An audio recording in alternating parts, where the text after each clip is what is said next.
হাত ও পেট মোটা হয়ে যাওয়া খুবই সাধারণ একটি সমস্যা। নারী পুরুষ নির্বিশেষে এই ঝামেলায় ভুগে থাকেন। আর সমস্যা হচ্ছে ডায়েট বা ব্যায়াম করে হাত ও পেটের মেদ সহজে কমানো সম্ভব হয় না। তাছাড়া অনেকের পক্ষে ডায়েট করা সম্ভব হয় না, অন্যদিকে ব্যায়াম করারও সময় বা সুযোগ নেই। অনেকেই জানেন না কোন ব্যায়াম করলে উপকার পাবেন। সব মিলিয়ে হাত ও পেটের মেদ নিয়ে হীনমন্যতায় ভোগেন অনেকেই। কিন্তু না, মন খারাপের দিন শেষ। কেননা এই হাত ও পেটের মেদ কম করার জন্য আছে একটি মাত্র কৌশল। এই কৌশলটি অবলম্বন করলে আপনাকে ডায়েট করতে হবে না, ব্যায়াম করতে হবে না, জিমে যেতে হবে না। নিজের ঘরে বসেই খুব সহজে ঝরিয়ে ফেলতে পারেন হাত ও পেটের মেদ।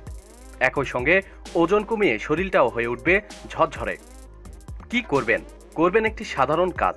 আপনার বাড়িতে নিশ্চয়ই ঘর মোছার জন্য কাজের বুয়া আছে। এই কাজের বুয়ার বদলে ঘর মোছার কাজটি আজ থেকে আপনিই করুন।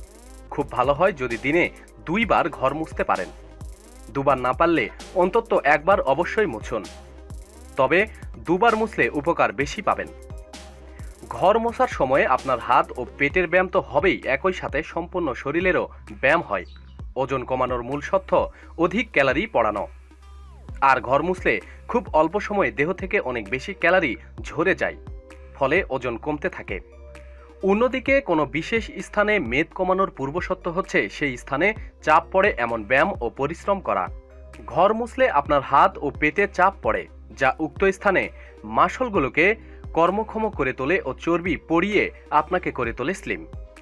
টিপস: কেবল ঘর মুছলেই হবে না, একটি ছোট্ট উপায় মেনে কাজটি করলে আরও কার্যকারী হবে। ঘর মোছার শুরুতে 1 গ্লাস কুসুম গরম পানি পান করে নেবেন।